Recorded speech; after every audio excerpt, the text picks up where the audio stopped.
Welcome to the Uncredible Podcast. My name's Jeremy, and I'm Uncredible. It has been a couple of weeks now since I launched an episode. We skipped Easter week, and it wasn't because of Easter, technically. What really caused the disruption in the recording schedule is my studio, where I record, is in the basement, and generally that's not a problem, except when the kids are home from school. So this past week was my kids' spring break. They actually got off I think they were off last Friday, and they've been home. And that's not a problem in the sense that I couldn't carve out some time. The problem is there's a lot of noise feedback when even if they're just walking around upstairs. You can hear thump, thump, thump. And my son likes to hang out. His little computer setup's right behind me here, and this is kind of like where he goes. And I didn't think it would be great to upset their vacation by blocking them out and saying, hey, everyone be quiet. So I thought, you know what? It's Easter weekend. This was last week. We'll just skip the week. The way things worked out the previous week, I was kind of low on content as well. So I thought, you know what, we'll do kind of like a jumbo episode where we cover 2 weeks of information, and that's going to work out pretty well this week. This is our episode 12, and we're going to be covering weeks 13 and 14 of marathon training. But before we get into that, let's look at the Substack and see some of the articles that we have done this week. And the Substack is at uncredible.me. That's uncredible.me. Now, this week we published on Wednesday an article called Consistency Isn't Perfection. And really what this article covers is my decision to kind of flex my schedule. I'm kind of a planner, and I like to write everything out detail-oriented. I have ChatGPT sort of help me with my running schedule. And, I like to have the podcast schedule set up. I like to record on Friday, produce it on Saturday, and then publish it, usually Saturday night. Obviously, the last couple of weeks that hasn't happened, and as my schedule has kind of fallen apart week after week for the last, we'll say 3 or 4 weeks, with the car things going on and just a lot of things happening just in everyday life, I sat down and I wrote an article about how, when you're trying to be consistent with anything, whether it's running, life, podcasting, blogging, whatever it is, everybody sets a standard, a plan, and they say, I want to do this on Wednesday, do this on Friday, I want to do this at this time. And listen, it doesn't always work out. And it's really easy to allow one missed scheduled thing to disrupt all of it. So, I missed my run this week, right? Maybe I had soreness. We'll talk about soreness here in a little bit. But maybe you're struggling with soreness, so you skip a run here, you skip a run there. And then you start to question, why am I running at all? And it's very easy to have a couple of those easy days spiral into, what am I doing this for? Why should I even, what's the point? And what we have to do is allow ourselves the flexibility to be able to take a day off and just scratch something off the list. And what I found myself doing specifically was, I'd miss like a 5-mile run. And then I'd be like, oh, well, Friday's supposed to be my break day, but I missed that five miles, so let's try to make it up. And it's over. You just kind of have to accept the fact that you missed a day. Maybe your body needed rest. Maybe life just didn't allow you the time to do whatever that thing was. It's okay to just move on to the next week and adjust from there. And so I wrote that article, Consistency Isn't Perfection. That came out this past Wednesday. Nice little article if you're struggling with, missing some things. I see a lot of people who are dealing with injuries, life events that just throw off their plans. Maybe they had to cancel a race or push one back, and it really causes them a sense of defeat and failure. It doesn't have to be that way. You can just adjust your plan and move on to the next thing. And I say that as somebody who's struggling with that, not as somebody who's like perfected that. I've got to get back to planning again because I've had about 4 weeks of just disrupted plans to the point where I'm not even planning my weeks out right now. I generally have an idea of what my plans were So I've just kind of been winging the runs, and obviously the podcast got missed last week, but as things get disrupted, I kind of just got away from it. And so I'm going to try to reel that back in and start getting back to the scheduling side of it, but just recognizing that, if I miss a day here or there, it's no big deal. On Thursday, we had a throwback article, and this article, looking back at my running journey, it's amazing to me that I was even able to do this, or that I even attempted this. This was actually written last June of 2025. And the article is called 200 Miles in 1 Month. Basically, I ran 200 miles in the month of June in 2025. And looking back on my running journey, so to speak, I really hadn't gotten into, I don't know if I want to call it endurance running, but I was just running for calorie burn. And I had just started, I had just run my first 5K in May. So the only race I had ever done is a 5K, and I had aspirations to run a half marathon. And so in my head, it was like, I got to be able to run far. I got to be able to run long distances. And so I went from running like maybe 5 to 6 miles 3 or 4 times a day to just cranking out the mileage, just tons of mileage. In fact, I distinctly remember this was early in the process of where I was sharing my runs on social media as well. And I remember one person who I can't find anymore on social media jumping on there and being like, bro, you're just training for a half marathon. You don't need this kind of mileage for a marathon. And the running community on social media is really good. They're not typically very critical. There's a lot of coaches out there who are offering advice, but this individual was rare in the sense that he was like, you're doing this wrong. And looking back on it, he was probably right, especially the way in which I ramped up my mileage from, like 100 miles to I think it was 130 miles the previous month. But keep in mind that January, February, and March in total, not per month, but in total, I only had like 50 miles. So I had switched from elliptical training in the winter last year to running outdoors when spring rolled around. And just my mileage went to the moon. And I've shared this before, but my lack of awareness of distance running and how you're supposed to ease into it just left me running distances that probably I shouldn't have even attempted. A lot of people will do like, a year's worth of 5 and 10Ks, and then they'll maybe attempt a half marathon. I just ran from 5K to half marathon to marathon in the span of like 4 or 5 months. So like from end of May to beginning of September, May, June, July, August, September. Yeah. Span of like 5 months. I ran my first 5K, half marathon, and marathon. I had no idea that wasn't normal, which is interesting in the sense that some people would look at that and go, you ramped up your mileage way too quick. And it explains why I dealt with so many overuse injuries last year, just limping through long distance runs and just hurting. It's because I ramped up too quickly. And I'm kind of relearning that lesson. But that particular article, June of last year, kind of recounts some of the benefits. And, it was nice to be able to say I ran 200 miles, but I also noticed that I didn't find a huge amount of benefit by hitting that number. Running all that mileage didn't really get me, didn't really turn into faster paces or a sense of confidence in running, 13 miles.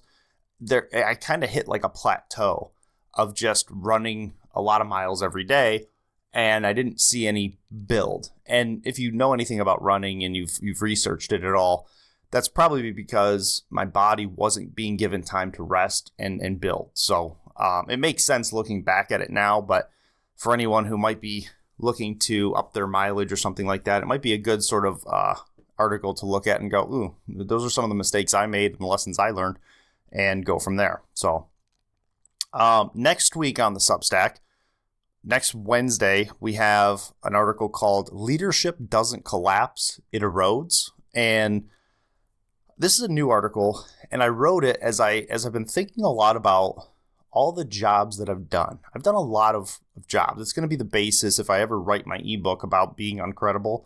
It's going to be the stories and the accounts of what it means to be uncredible. What I've seen in all the businesses that I've worked for is bad leadership doesn't lead a company to just boom, fold. It just slowly erodes over time. And it erodes by taking quality employees and instead of building them up and letting them do what they do well, it guards against them almost. You get people who are, for lack of a better term, they're just managers. And what I mean by that is they don't know the business. Whatever the business is, they've been brought in to manage people. And they don't really understand the work that those people do. And a good manager who gets brought in like that will do the work to learn these jobs and get to know these people on a personal level because they can't do those jobs. And they'll try to understand their concerns and what they struggle with and why they struggle with it. And that'll lead to good performance. But what I found is when you get people who are just in leadership or in management for the paycheck or the control, the power, the I have a position type of people, they slowly erode the business by taking away what makes a good employee proud. And what I mean by that is as a good employee might get down to the really nitty gritty of the little details. And a bad manager will come along and totally not see that activity, not be aware of how important it really is, and not appreciate it. And in so doing, that person, one of two things happens. They keep doing it, but they do it begrudgingly, and then they retire. Or that person says, oh, you don't care if I do this at all, so why do I do it? And some of these little things that give people pride in their work, for example, cleaning up your work site after you're done. Maybe something as simple as charging the fork truck at the end of the night or watering the fork truck. For those who don't know, batteries in fork trucks need to be watered. Or, doing that one extra step so the next shift can come in and have it easy. They stop doing those things, and all of a sudden you start to get these interpersonal issues because this one employee or maybe a handful of employees not being appreciated and not being recognized for the small things that they do, they kind of quit doing those things. And it erodes, and the manager sits back because they're not that involved with the work, and they begin to get confused as to why interpersonal employee battles begin to emerge, just because the work begins to increase. Now, that employee or those employees who were taking pride in their work, that were kind of doing it, they didn't need recognition. They didn't even need more pay. What they wanted was to be appreciated. And it can be something as small as, hey, thanks for, I do notice that you do that all the time, and it's a big deal. Like something like that. But on the flip side, what a manager will do is totally be unaware of that. And I'm using the term manager in the sense that I'm just here to people manage, right? They're going to look at it and go, we're paying this guy a lot of money to do 1 extra hour of overtime every day. We need to cut that back. Hey, I need you to stop doing this overtime. And that guy's like, well, the work that I do in that 1 hour is pretty valuable. But they don't see that. They just see the bottom line. They've been told by their superiors to get it straightened out. And then that person's like, oh, well, okay, if you're not going to, now I'm going to get paid less. I don't have time to do that work, so I'm not going to do it. Now that job flows into the next person's responsibility, the next shift's responsibility, and they're going, well, and their production, they come in, they got to deal or clean up with whatever is no longer getting done. And it just slowly erodes the employee pride in their job. And then you'll get what's crazy is I've come into companies where this has already happened, and I'll hear these exact stories of these things happening from typically the older employees who've watched it happen over the course of 20 years. And you'll sit there and the managers at that moment will be saying, hey, we need to make sure we're taking pride in our job and cleaning up. And it's like, you've taken that from them as a leader. You've taken their pride, the thing that they enjoyed from this job, and now you want it back because you didn't understand or take the time to understand who those people are, so, and what they do. So that's going to be next Wednesday. Leadership doesn't collapse, it erodes. And then next Thursday, we're going to do a throwback article to my first full marathon. Now, I had originally wanted this throwback article to land closer to the Buffalo Marathon when I run my second full marathon, but just the way the timing works out and the amount of articles I have that are throwback articles that I'm trying to publish, it just sort of lands here. So this is just going to be my recounting of my first full marathon. I can tell you in short, it didn't go great. And I think I'm going to do better this time around, but I fell apart around mile 15 or 16. My muscles just didn't hold up, and I struggled I would say the last, I want to say 18 to 26, but what it really was really like 16 to 22, those miles. And then something happened around mile 22, 23 where I said, it's only a couple miles left, and I was able to pick it up a little bit and find a little more gumption. But so that's what's going on the Substack at uncredible.me. Check that out. All of the content that I put out right now, except for Instagram posts, but I'm even putting a lot of that stuff on the notes section of the Substack. All the things I'm putting out are on the Substack. So if you're interested in it and you want to go to one place to get it, that's the place to go. It also will drop the podcast, all the articles. Right now, the way it's set up, it'll email you a notification when those drop. So if you're not interested in signing up or subscribing to the Spotify or YouTube, that's a good way to get it dropped in your email. Come back to it whenever it comes around. It's free. There's no cost to that. All right, now let's turn to our weekly update, which is really going to be a 2-week update, and look at weeks 13 and 14 of my marathon training. I'm going to apologize in advance because there are a ton of runs in here, and a lot of interesting things have happened on those runs. So I'm going to go through them. This is probably going to take up the majority of the podcast, to be honest. I'll try to zip through it as best as I can. But I actually have 3 long runs to talk about, as well as 2 weeks worth of training days, and a lot of them I'll just skim over. But I really wanted to hone in on some of these long runs because I've had some interesting experiences in the last 3 weeks on my long run. So going back to, I guess it would have been week 12, my long run for week 12, I was attempting a 20-mile run, and I had, if I go back that far, I had spent all day Friday getting my car registered so that I could drive it, the new car that I bought. And so I got no sleep on Friday. I was up from Thursday night all the way through Friday night and just trying to get that car situated. So, I went to bed, I got up, and I was like, I was exhausted, but my plan was 20 miles.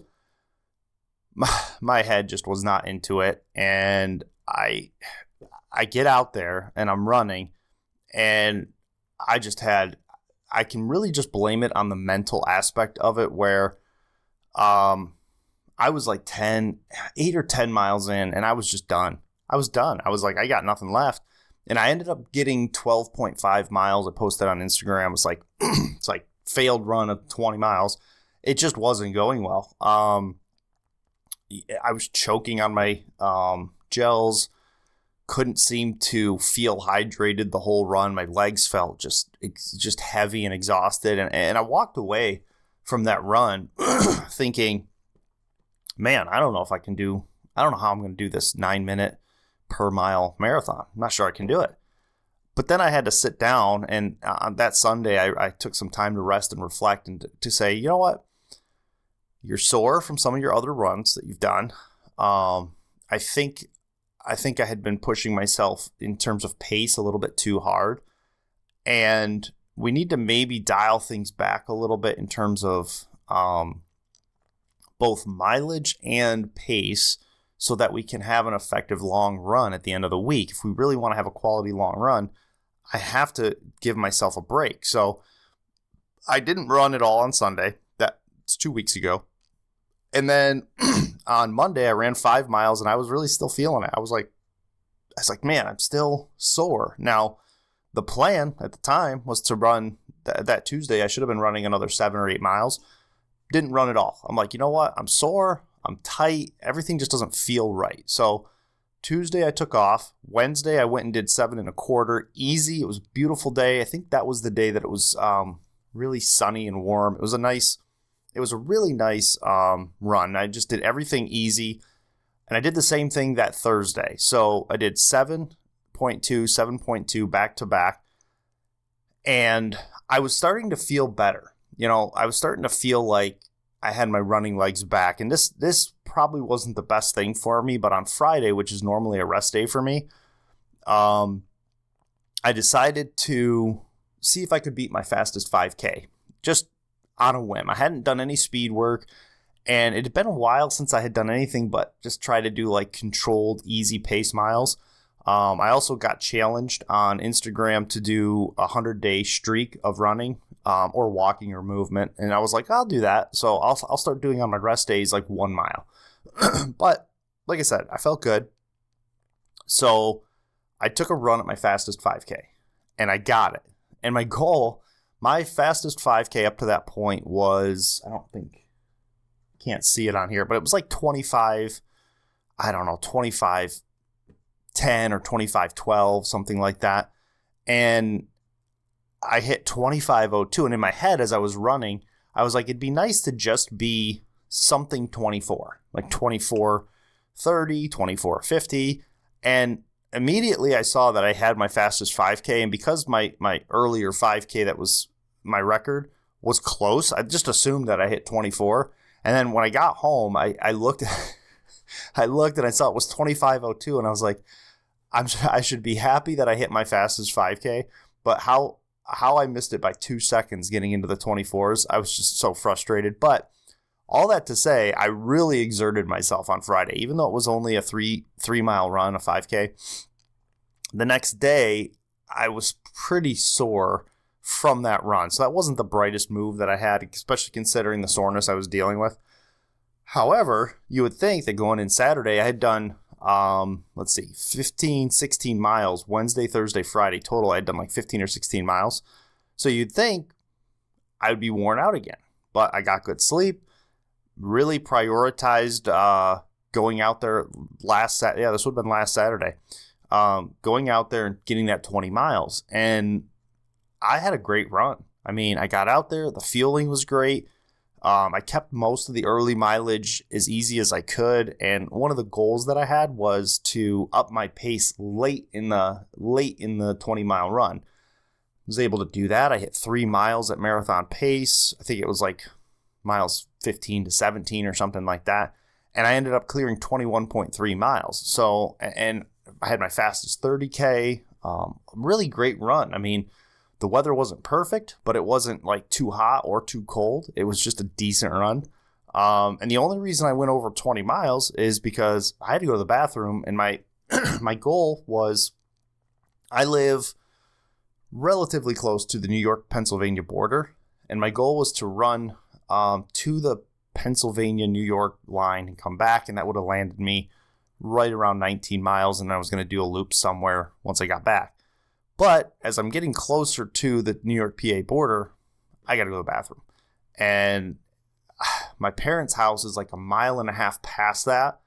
But the closest bathroom the other direction was like 4 miles away. So I'm out there in the middle of basically nowhere. Call my parents and say, hey, am I good to go to the bathroom? Doors open, whatever. They said good.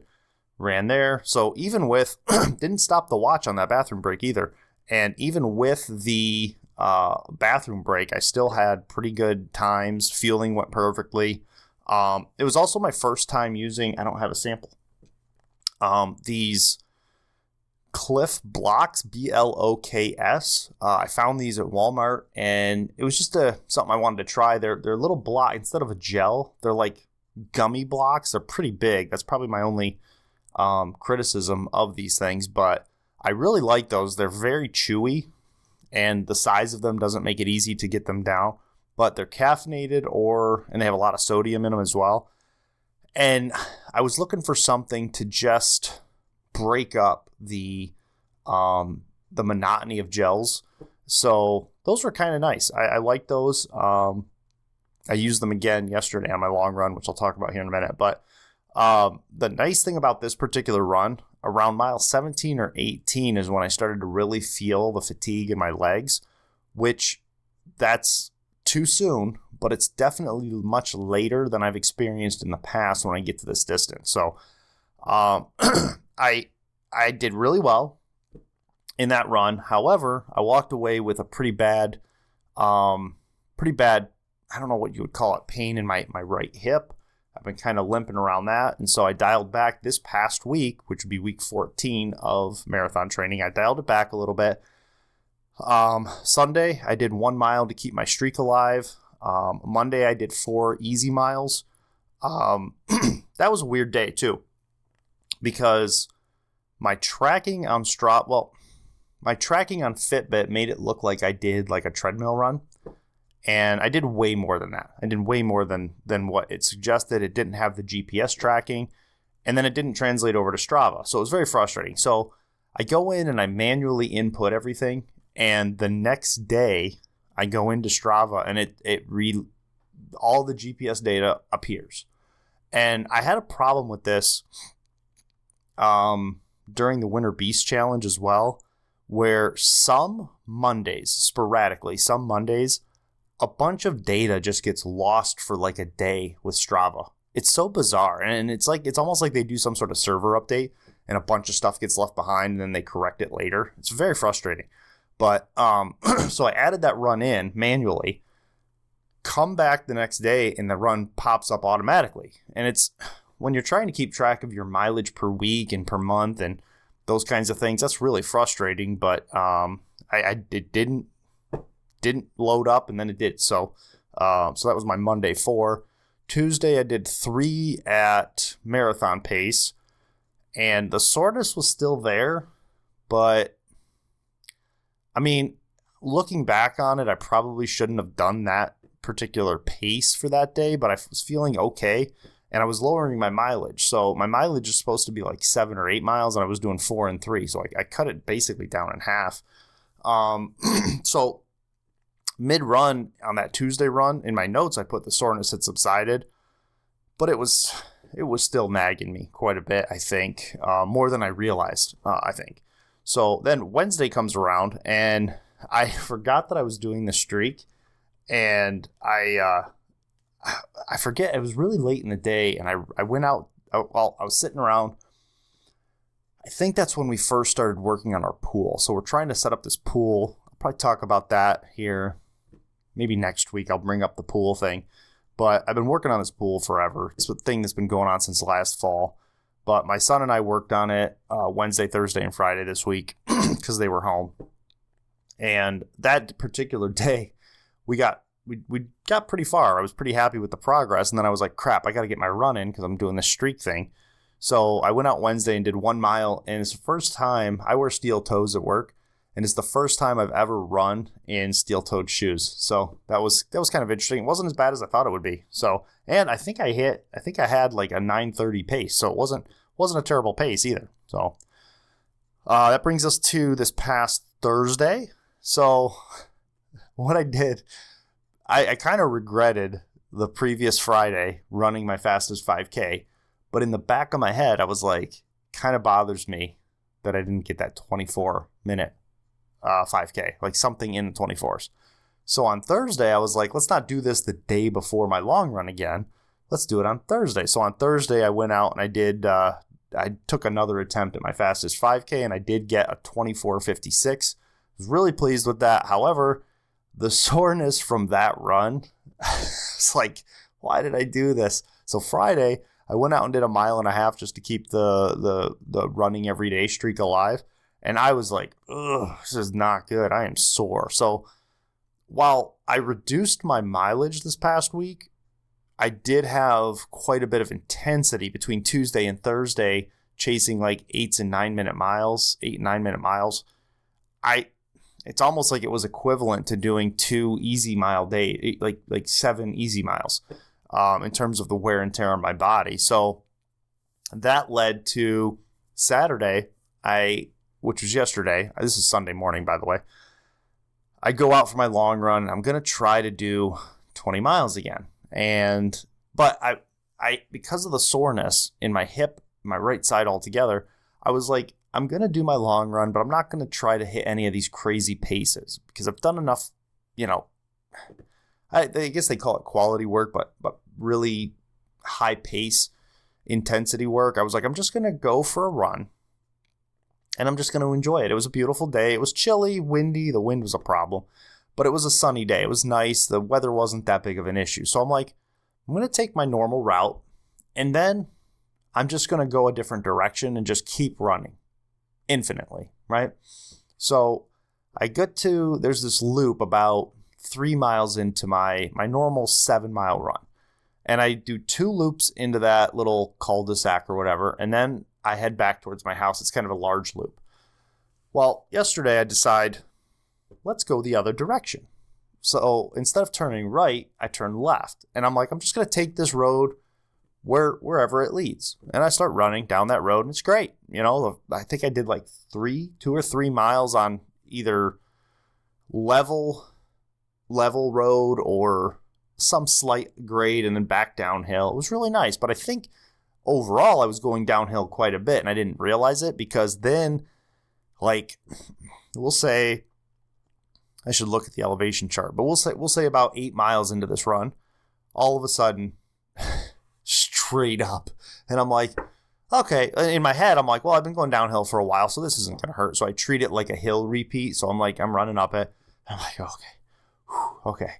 So then I walk and I take my gels and my cube or my blocks. I didn't take gels on this run. I did blocks, the Cliff blocks. So I'm running up, take my blocks, drink some water, hydrate, get to the top of that hill. And I'm figuring worst case scenario, I'm going to have a steady upgrade or a slight downgrade for a while. And then I can get my pace going again. I get to the top of this hill and it's straight down. And I'm like, oof. And I can see in the distance that it's like straight down and then straight back up again, almost identical to what I had come up. And I'm like, what did I get myself into? And I'm like, how bad can it be? So I do it, go through it. It's another 1.5 miles. And I hit a point where it's just slight ups and downs. And I'm like, I think it was like mile 12 or 13. No, it couldn't have been that far. It was probably about mile 10. I'm looking around. I'm like, I have no idea where I'm at. I was like, at some point, I thought I would recognize one of the roads, and I didn't. And now we're getting to the point where I have to start planning a return. At mile 10, if your goal is 20, you got to find some way to get back. And at this point, my legs are beat. Like, I am cooked because of all the uphill. And I'll be honest, downhills aren't great either because you would think, oh, well, with every uphill comes a downhill. But the downhill impact on your body is brutal. And because this was going to be like a leisurely run in my head, I didn't wear my best shoes. I just wore my crappy shoes from the winter because I was just going to take it easy. And here we are. I'm not taking it easy. I'm not getting good paces. And I'm sore. So finally I pull out my Google Maps and I realize if I stay on this road, I'll never start heading home. I'll head down into PA and beyond. So I finally headed back, had my son come out, and it ended up a 20-mile run my 20-mile run plan ended up being a 13.5-mile super hilly run. I think I had like 1,700 feet of elevation, which is not quite crazy, but it's way more than I need to be training for the Buffalo Marathon. So that's sorry for that being as long as it is, but that was my last 2 weeks of running. I'm feeling good. I'm a little sore still, so I think this week I'm going to dial it back still and try to keep the runs as easy as possible. But at this point in my training, I am at a point where I have to start sort of doing like a subtle taper because we're 6 weeks out from the Buffalo Marathon now. So I got to start dialing things back and taking the idea of building my strength back up and anything that I've torn apart, letting that heal and getting it back. So I'll still be working on these runs, but they're going to be a lot more shorter runs, and my long run is going to consist of a lot more marathon pace stuff where I'm just trying to hit that 9-minute mark every mile, consistently. So that's where I'm at with the marathon training. All right, now let's turn our attention to our Uncredible take on what's going on in the news. And I got a couple items I wanted to touch on that are news related. One of them is sort of like both a main topic and a news topic, so I'm going to use that as a transitionary point. But the first one I wanted to talk about, we're still hearing a lot about the war in Iran. It's hard to, with all the Truth Social things that are coming out, it's hard to know what the president is trying to accomplish with some of that. It seems like he's trying to scare tactic Iran into backing out, and he seems to have misjudged the whole situation. But what do we know, right? Like I don't know what he knows or what he thinks he's going to get out of it. The last thing I read, I think it was J.D. Vance had announced that they have not come to any agreement with Iran, and I think Iran is still slowing things down through the Strait of Hormuz. So it's not a good situation right now over there. And the country's very divided over this war. But I'm not going to give you, as you know, the normal take that you can get anywhere in the podcast world. What I want to give you is my Uncredible take on a word that I've noticed is being used a lot. And I mean, a lot. And it's a word that I basically had to go and look up because I was like, we just keep using this term. And it's like, I think I know what it means, and I know what it's intended to mean by the people who are using it. But the more I hear it, I'm very aware of what I believe to be propaganda talking points, where people are not talking normally, but they're using words like trigger words that they've been told to use, or words that they've been influenced to use. So it's kind of like, if you have kids, you'll understand this. If you don't, this might go over your head a little bit. But have you ever noticed one of your kids all of a sudden acting differently, right? Like maybe all of a sudden they start using a word out of the blue, and you're like, what does that word mean? Like all of a sudden your kids start saying, "That's cat, bro." And you're like, the first time you hear it, you're like, okay. You just kind of disregard it. The second time you're like, what are you saying? And then when it becomes like a constant thing where they're just like, they're saying it all the time, you go, what exactly is that? Where did you hear that from? And then you get the backstory of how their friends are saying it, and it's what people say. And they've sort of picked it up. It's not like anyone programmed to say it, but they're hearing it everywhere, and it's part of their culture. There's a word right now that's being used, and I swear I've never heard it used this much. And maybe it's just the news media that I listen to and the podcast I listen to, but it's the word regime. The word regime. And it's being used a lot, right? And it's what I've noticed is it refers to a government, right? Like a government that's in control. And specifically as it relates to the war that's going on in Iran right now, there's this argument over whether or not this is, quote, a regime change war. And I'm sitting there thinking, like you've got Donald Trump saying, well, the regime's already changed because we killed all the leaders, so it's technically a regime change. But then you got people going, if they believe the same things as the previous regime, then is it really a regime change? It's kind of like a lot of people look at Venezuela and they took the top leader out, but all the people who are underneath him are still functioning. And so people who are against that action would say that regime is still intact. But I'm like, you don't hear us talk about the term regime in the context of allies. And so what I mean is, it's like it carries a negative connotation the way people use it. Like when we talk about the Iranian regime or the regime change war, we're trying to change the regime. And it's only used in the context of something that we think is bad or a leadership that's bad. And it's bizarre because it's like we never use that about ourselves. We don't ever hear like, oh, this is the Trump regime or the Biden regime. You don't really hear that term used in that context. And so I've just been sitting here thinking to myself, like, where did this word regime emerge from? And why why is it being used the way that it's being used? And, I look at it and I'm like, why can't we just say leadership?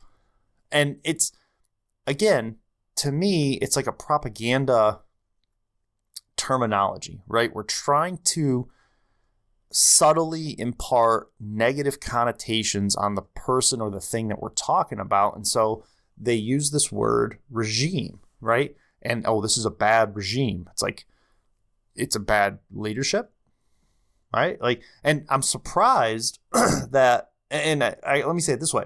I wouldn't be surprised if down the road, we don't start hearing people use this term regime with this negative connotation towards American groups. And I'm not even sure how you would use it, but I could definitely hear Democrats, for example, in the next political cycle saying things like the MAGA regime. And maybe they already do. I don't know. I haven't caught that. But it's just interesting to me how this word regime, it's everywhere now. It's out of the blue. It's like the cool thing to say, like, oh, this regime, that regime, and by the way, you don't hear them talking about the Netanyahu regime either. Or like anything that we would consider to be an ally. We wouldn't call it a regime or a good thing. We don't call it a regime. Even though the word specifically, let me double check. I'm going to double check right here. Why? Because I can. But when I read the definition, it's a regime is a system of government or specific, often long-lasting period of rule defined by its methods of administration. It determines how a state accesses power, ranging from democratic systems with competitive elections to authoritarian structures. Regimes define societal control and, in authoritarian contexts, often involve military support and limited political freedom. So the definition specifically doesn't seem to have anything to do with anything that's negative in terms of what the definition of the word means, but the way people use it is almost always negative. You don't ever hear somebody talking positively about a regime. Maybe you do, but I haven't recently. And so that's my in the news uncredible take is, what's with this word regime? Give me your thoughts in the comments. Why do you think we're using this word regime? Does it carry a negative connotation, or is it just the fact that we're in a war and we hear this term regime change war, and so that word gets thrown around a lot more? I don't know. I just find it interesting. And then my second news topic, that's kind of one of my main topics as well, is these moon photos. Man, I am not actually, I was just going to say I'm not a conspiracy theorist. I'm a skeptic by nature, especially when it comes to the moon landing and stuff. Like, there's a lot of things where you're just like, how'd they do that again? Like, I can't turn my cell phone on the airplane, but we were making a phone call to the moon. Come on, son.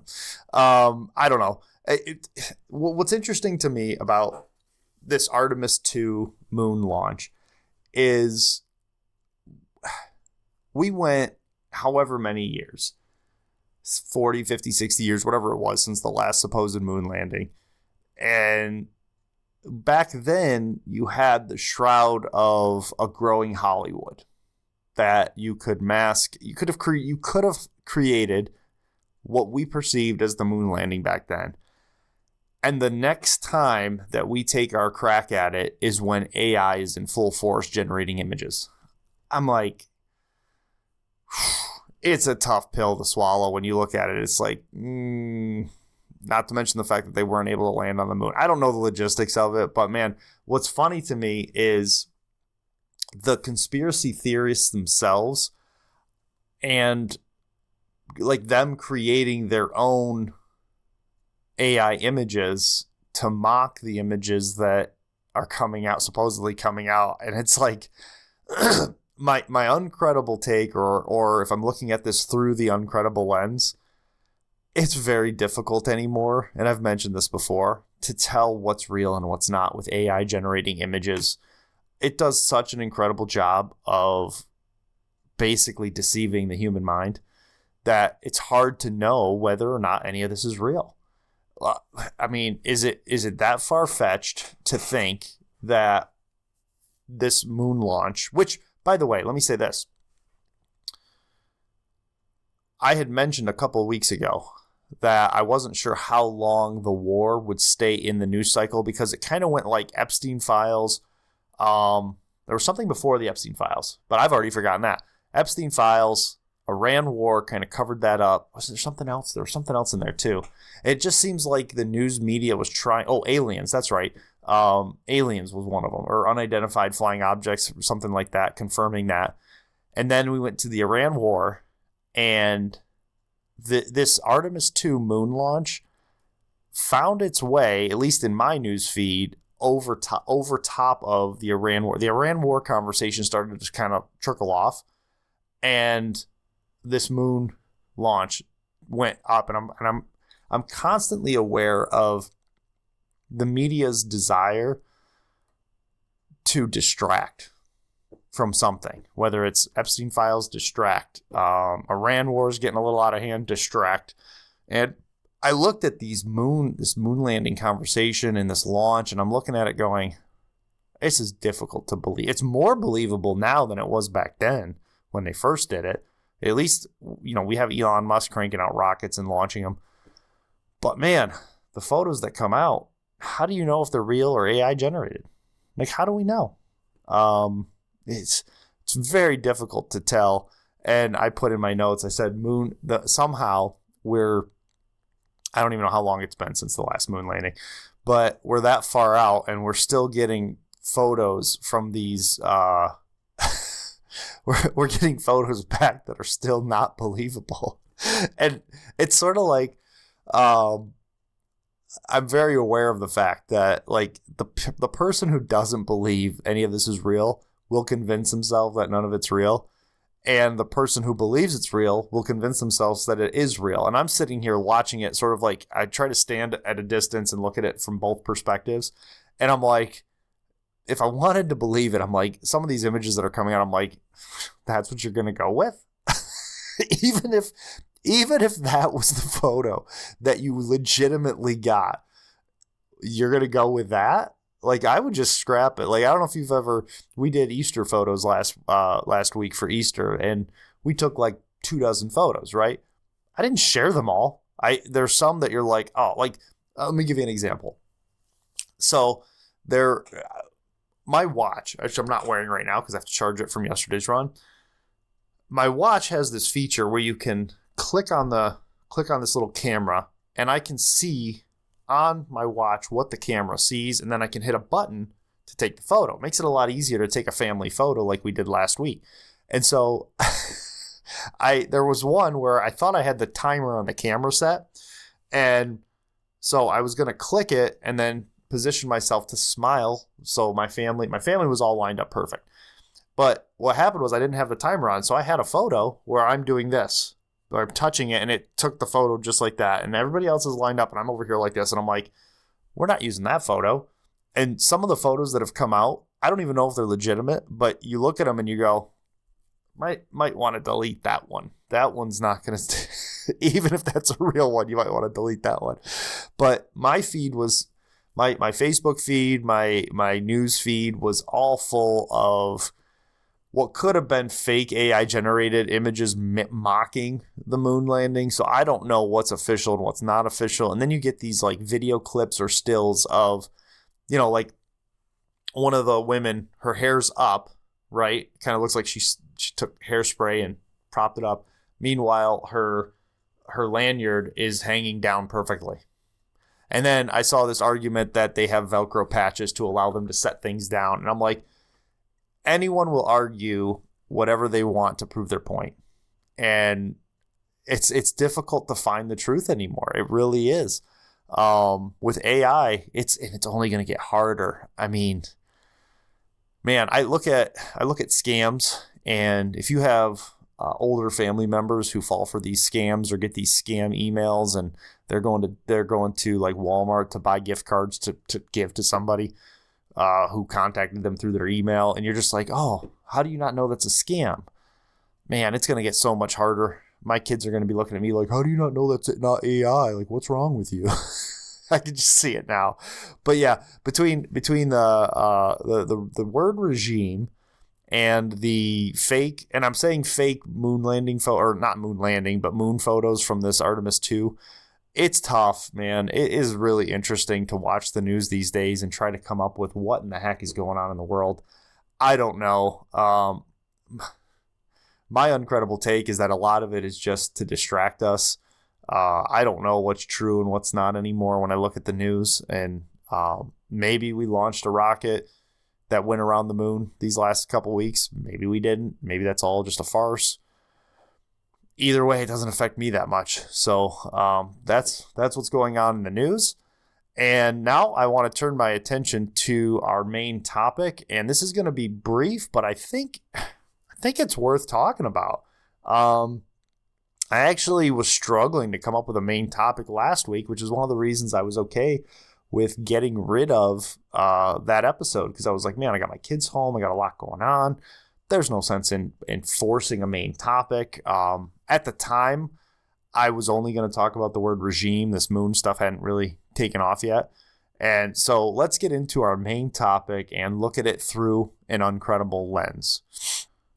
So last week, I was before church looking for something to watch on YouTube. And I hadn't watched an episode of Tucker Carlson in a while. A lot of the podcasts that I listen to have been just all Iran war stuff and just really haven't been interested in it. And I came across like what I would call like a documentary. He does these little, it wasn't like his normal sitting at his desk type of a thing.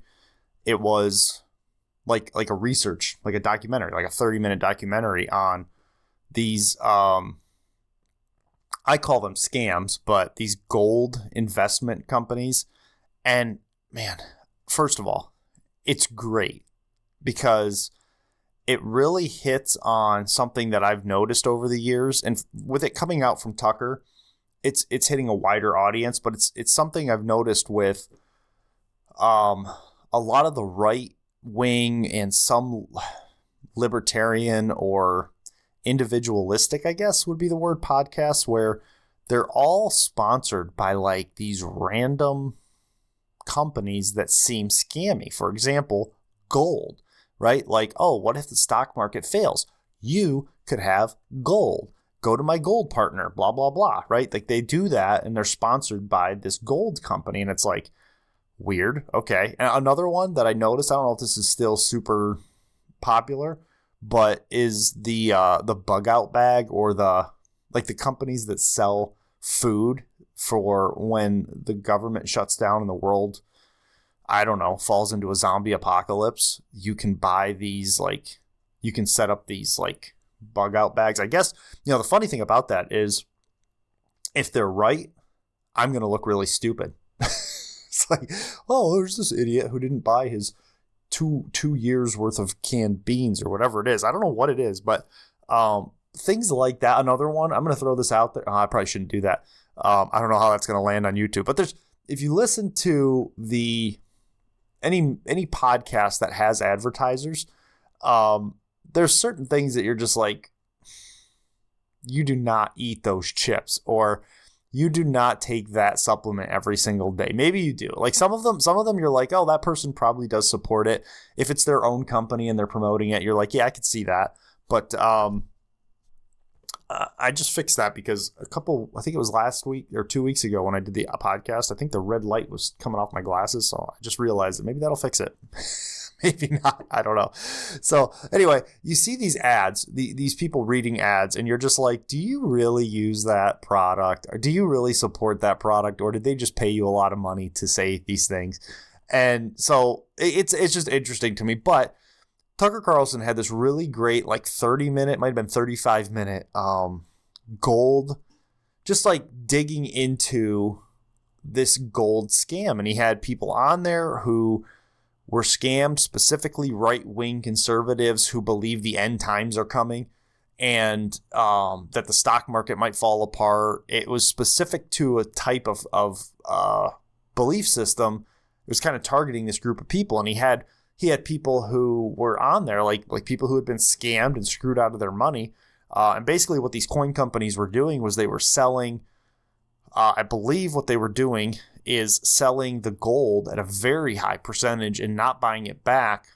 Like the valuation wasn't there is basically the situation. It's like, let's say gold was worth X. They were adding 30% on top of that. And these people fell for the scam, and then they had to get their money back. When they went to sell the gold back, it had lost, all those fees and all that markup. And so Tucker's episode is fantastic. He goes through this whole thing. And just to paint the picture for you, I'm sitting here. I had woke up super early last Sunday for Easter. My schedule's always a wreck. I had a day off on Friday or Thursday night. So my schedule's always kind of a bit of a wreck on the weekends because I work nights. And it was sort of starting to level out by then, but I still woke up really early. So I'm sitting there hanging out. And I kind of like, my son will usually wake up when I'm watching TV. And if it's something that would interest him, I invite him to watch it. And if not, I offer to switch the show. But this one in particular, I was like, oh, you got to listen to this because I've been thinking about this for a long time. I've heard these gold sponsors and, people investing in gold. When the stock market fails, gold will hold true. And I'm like, he did a really good job on this documentary. And as my son, he was getting food ready and he come to sit down and it was coming towards the end of the episode. And this is crazy. I saw it coming from a mile away because it transitioned to Tucker at his desk.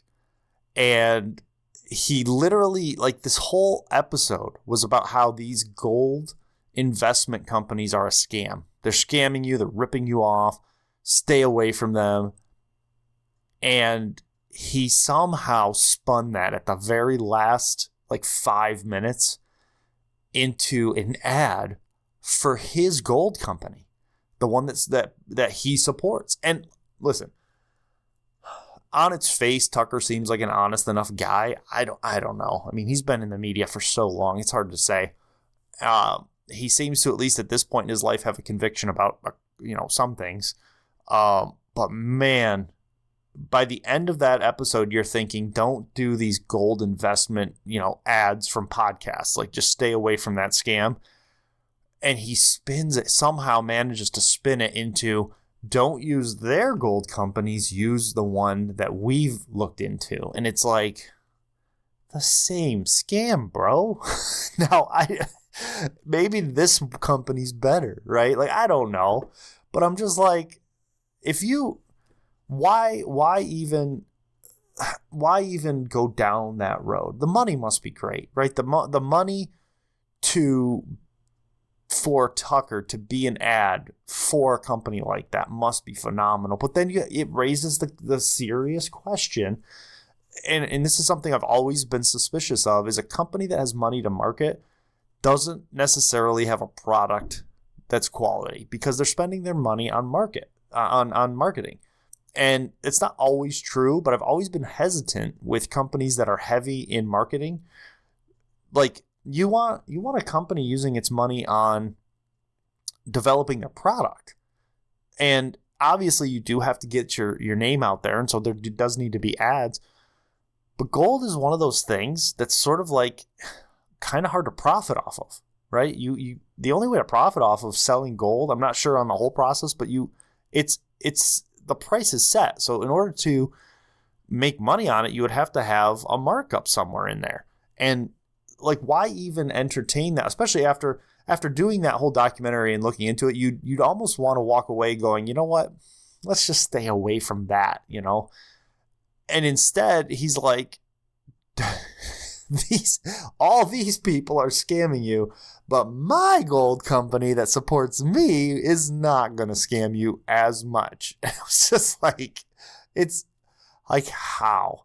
Like, wow, like, unbelievable. And the thing is, me personally, when I see these ads for these, these companies that sell like food for storing that'll last for 20 years in case of the world economy falls apart, or these companies that sell gold investment, they all just seem scammy on their face. And why would you want them to be, if you feel that way about it, right? If you don't feel that way about it and you think it's a really good investment, by all means, make that part of your podcast, especially if you believe in a product and they're offering to be an advertiser for a show that you put on, cool. But if you like, if you can do a whole documentary on how scammy this is, maybe, just suggestion, stay away from it altogether.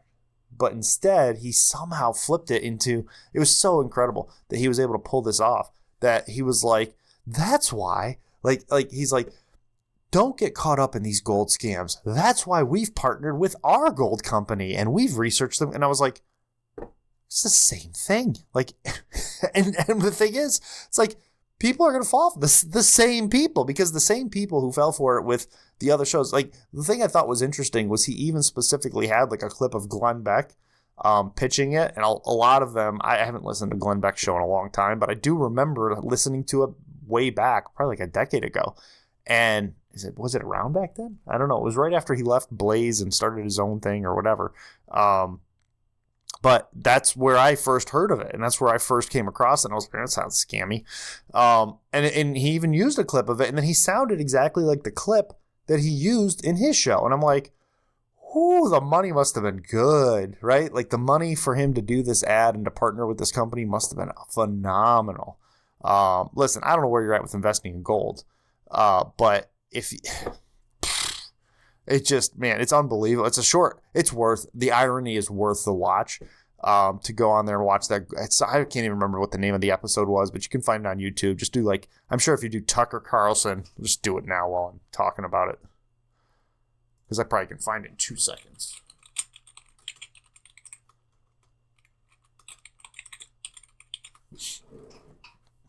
Let's see if we can find the video. Is that it? Yeah, I think it's called The Great Gold. Yeah, that's it. The Great Gold Scam 2 weeks ago with Tucker Carlson. You can look it up. The Great Gold Scam. I'm telling you, the spin at the tail end of this thing is wild. It's like if I spent my whole podcast telling you, like, listen, do not take a gel on your run. Never take a gel on your run. Gels are bad. They cause indigestion. You'll throw up. Like, if I did that for a whole, like, I don't believe in them, whatever, and then I said, and that's why I've partnered with this gel, you'd be like, what just happened? Like, it was that abrupt of a thing.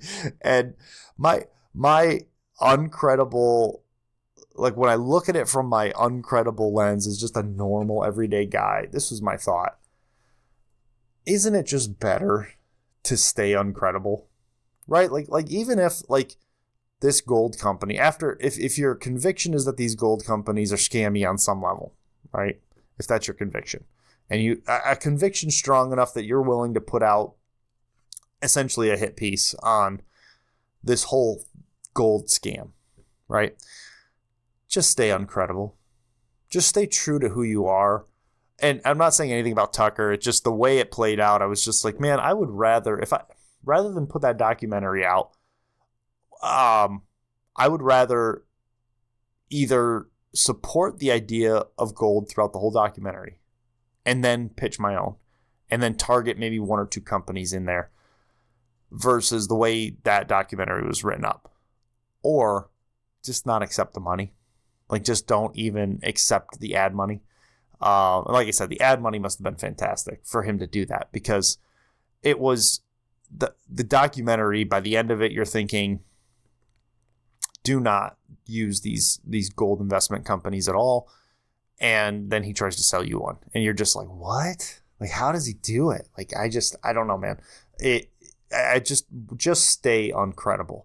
Like, it's not worth it to take a check and become something you're not for the sake of getting money. And, like I said, if a sponsor came to me, which is probably never going to happen, but if a sponsor came to me that I didn't approve of, I didn't support, like let's say a sponsor came to me and said, hey, we want you to wear our shoes. We want you to run marathons in our shoes, promote our shoes, do a video for our shoes. Let's say that happened, hypothetically. And I put their shoes on and they didn't work. I wouldn't be able to do it. Like, I can't be that person. Like, and I also wouldn't be able to be the person who would run in like a different pair of shoes and then at the end swap them out and then cut an ad for saying, hey, these shoes work great. They're for you. Like, that's crazy to me. Like, I would much prefer to partner with something I believe in, which is probably why I will never have a partner to join me in this, which is fantastic because that's what keeps us Uncredible. But yeah, you got to watch that. It's just for the entertainment value. It's 33 minutes long, I think I just saw. Whew. So yeah, that's brutal. Podcast feature. Don't have one this week. Haven't had one for a couple of weeks, and that's on me. One thing that when I first started the podcast feature idea was I was listening to a lot of podcasts, and I thought I would be coming across a lot of podcasts that are unique and what I would define as uncredible. And I really am not finding a whole bunch of them. And the other side of it is there's some that I'm finding and I'm struggling with, well, like I just talked about, I'm struggling with just promoting them for the sake of promoting them. And I don't want to put a podcast that I don't believe in on here, or one that I'm not interested in. So, I'll listen to an off the cuff podcast and be like, I don't know, like it doesn't seem like they're trying that hard, or the subject matter is just not something I'm interested in or can't get behind. So I have had a couple of those, and I'm just like, the whole point of the podcast feature is to give a positive review. If I'm not really positive on it, it's good.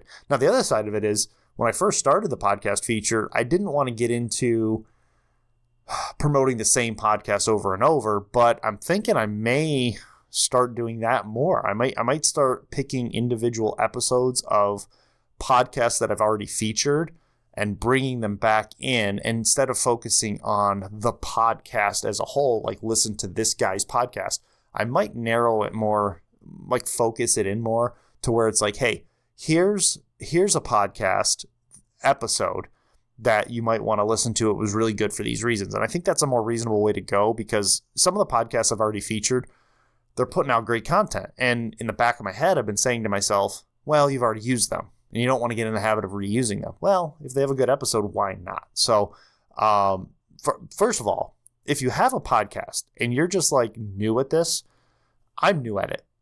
Shoot it over. Even if it's clunky, even if you're not confident in it, send it over, put a link in the comments, whatever.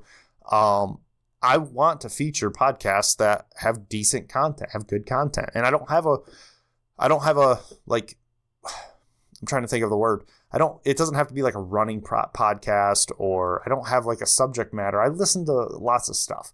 So, don't like, oh, well, he would never want to listen to my podcast. No, I would. I have time. I do runs. I throw them on my breaks at work, on my way to work. I listen all the time. So, I just haven't bumped into one in the last month or so where I was, and, part of that might be the life circumstances that have been hitting me. I haven't had as much time to listen to podcasts between the dishwasher and the car and the pool, all that stuff going on, Easter break. Just haven't had a whole lot of time to like do a lot of like entertainment. Just been focusing on hitting my weekly objectives, and that's just kind of been the whole thing. So maybe things will level out here as we get back to, it's not going to, I shouldn't even say that, because we're coming up on summer. I just thought of this. We're coming up on the summer and my kids are going to be here all the time. So kids will be home doing their thing. So that's just not going to happen. We're not going to have like a easy time to record the podcast or find time to listen to podcasts. So, but shoot them over, send me a link in YouTube or whatever, and we'll look into it. If we like it, we will give you a shout out on the podcast feature. Quote of the week is actually, it's from this weekend. Is that right? Wow. Okay. I'm doing 2 weeks worth of podcast here, and this is how bad my schedule is right now. I looked at the date on this, and I try to fill these out every day. It has a place for mileage, so I'll show this to the camera. Hopefully that camera's still on. It has a place at the bottom for the mileage, and I write it in there. But I looked at the date, and I said, is it April 12th? I don't know what day it is. But the quote is, I run because it's what I do. It's my outlet. It's my time to think. It's my time to not think, to push myself and see how far I can go. And I have 2 weeks worth of these quotes. I'll show that to the camera one more time. I have 2 weeks of these quotes. And that particular quote, I was gonna go through them all. I keep them here, by the way. I don't know if this is on camera, but I have them all right here, right? And I usually go back before I record the episode. I go back through them and I pick one, and then I show the camera, type it out, whatever. I didn't even have to do that this week, because when I pulled the calendar off from yesterday and put that there and read this particular quote, I was like, that's the quote. That's the quote. I mean, that pretty much encapsulates running for me personally. It really does. It's really all about giving me time to think and giving me time not to think. Just allowing myself to push myself or to take it easy and to think through what's going on and to stop thinking about what's going on. So if you're not a runner, I would highly encourage you to start. The health benefits are obvious, but it's hard to overstate the mental benefits of getting out and running. And I say getting out and running. Personally, I think going outside and running has more mental benefits than being on the treadmill. That's just personal. The trick is, for some people, it's the community. There's run clubs, and they find a friend who they want to run with, and they get satisfaction from that. For me, it's the alone time. It's the quiet. It's me with my thoughts and taking my own thoughts and dealing with them. In some cases, like it said in that quote, that means quieting them and just focusing on hitting a pace or a distance. Sometimes it means slowing down and working through the struggles that I'm working through on an easy run and just thinking them through and coming to conclusions. And sometimes it's listening to podcasts and thinking about things that I haven't had a chance to. I wish I use my phone that I use for like everyday use. I use that for this camera, so I can't look at it. But there's a book I'm listening to right now on Spotify. I'll have to like, well, maybe this is a bad idea. I'll do this next week. I'll share the book that I've been listening to, but it's a book where there's 3 audio. Like an audiobook usually has like one person reading their book. This is like 3 people, where there's a young student, a wise man, and then a narrator. And they're having this philosophical conversation. It's a really deep, heavy. It wouldn't be for everybody, is what I'm trying to get at. And I listened to that yesterday on my long run. And then my whole goal for that long run was to not think about the running aspect of it and to just let this audiobook play in the background and think through the philosophy of what they're talking about. It's a really good book. It's a really deep book, get you thinking. And because of all the hills and all the struggles I had on the run itself, it kind of defeated the purpose of listening to it. But if I had my phone, I would just reference it right now. But next week I'll bring that up. Maybe I'll throw that in the podcast feature. Who knows? But yeah, running for me allows me time to think things through. And if you're not a runner, I would highly encourage it. And I almost hate to use the word, if you're starting out, I almost hate to use the word run, because I remember I went through a phase when I was trying to lose weight where I asked myself this question: what is running? Like, what is running? And you'll see all kinds of people arguing for, like, it doesn't matter what your pace is. I think it does. I do think it's individual per person. I've come to the conclusion, for me personally, that anything over a 13.5 minute mile is easing its way into walking. Like, you're getting into the walking phase at that point. That might be different for different people depending on your physical ability and whatnot. But for me personally, that when I start to get into the 14s, 15s, and 16s, that starts to feel more like walking. And the reason I say that is not to judge, but I think when people hear, hey, you should start running, they immediately think of Usain Bolt sprinting at the Olympics. You don't have to do that. You don't have to go all out. And you'll immediately hear people talk about how, oh, well, my knees are bad or my hips are bad. So go for a walk. And the way it worked for me was I would walk a mile. And that walking, I realized, didn't need to be walking. It could be running at some points. And so it turned into a walk run. And that was just to get the mile over with quicker. the more I did it, the more I had time with myself and was facing the challenge of going a mile and then saying, hey, I wonder if I could go 2 miles. What if I could run a full mile? How fast can I run a mile? Can I go 3 miles? What's a 5K? And that's kind of how it kind of snowballs. But my encouragement to you is get outside and do something. I think a mile is a good starting point. I think it is. I don't think that's... The other day, my wife asked me, how far did you go today? This was yesterday. And I go, I only made it 13 miles. And I had a chuckle because only 13 miles running is insane, right? There's a half marathon. And I only did, well, when you do that in comparison to running your goal of 20 miles, that's nothing. But I do think 1 mile is a realistic expectation for any person at almost any physical ability to just walk. But if that seems too daunting, do a half a mile. And the reason I encourage you to do that is not just for the physical benefits, which there are tons of, but the mental benefits of just getting out and walking and being alone with yourself. And if you're that social type and you want to get a friend to do it, that's also beneficial. Unfortunately, I can't relate to that because I prefer the solitude of running over the group runs or the running with a friend type of a thing. So that's just me personally, but I know the benefits are there for both types of person.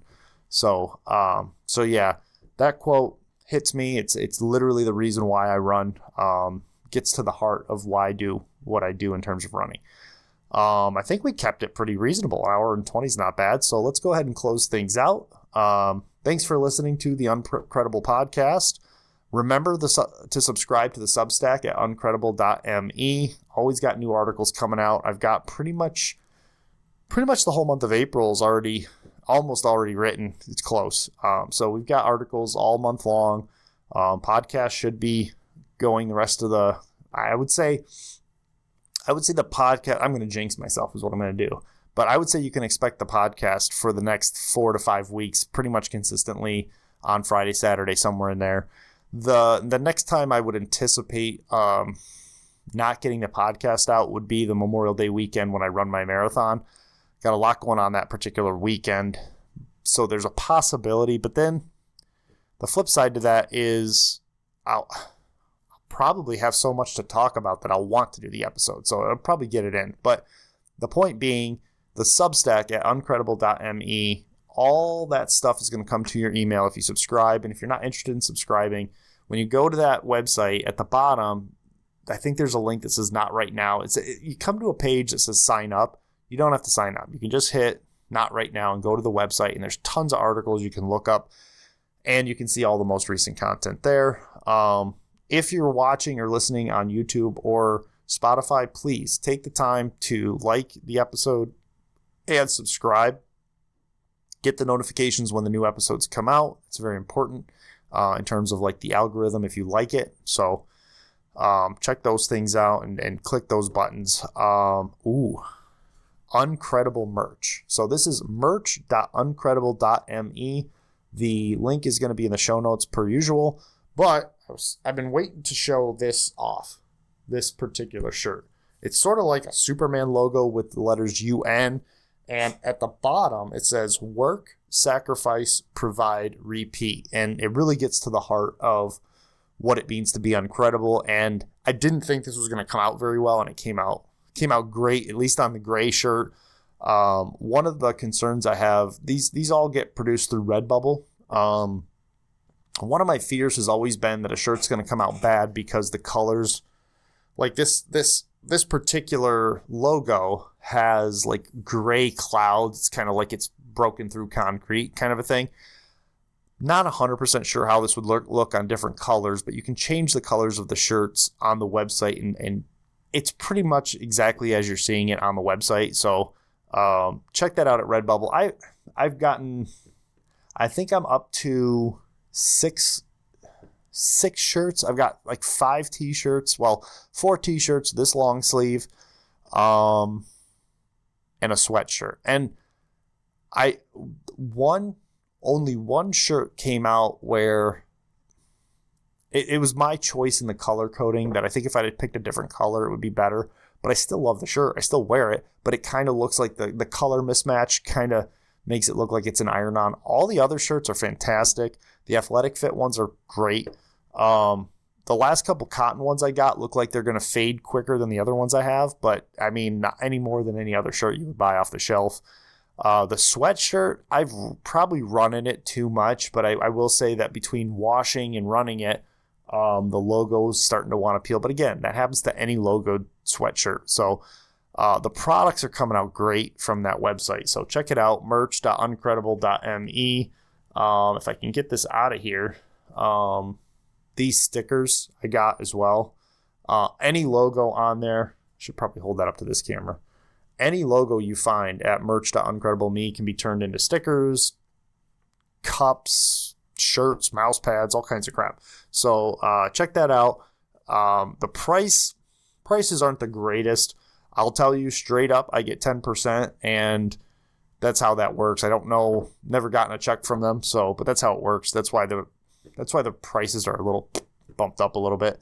But that's a flat thing that they put in place. I just use them because I don't have any other way to put merchandise out. So that's what we have, merch.uncredible.me. If you like following the running and just the everyday life aspects of what's going on in my life, that's the best place to get that is Instagram at Jeremy Lundmark. Or if you get the Substack app and you follow, that content is pretty much mirrored over there as well. So yeah, thanks for watching. Thanks for listening. And remember, stay uncredible.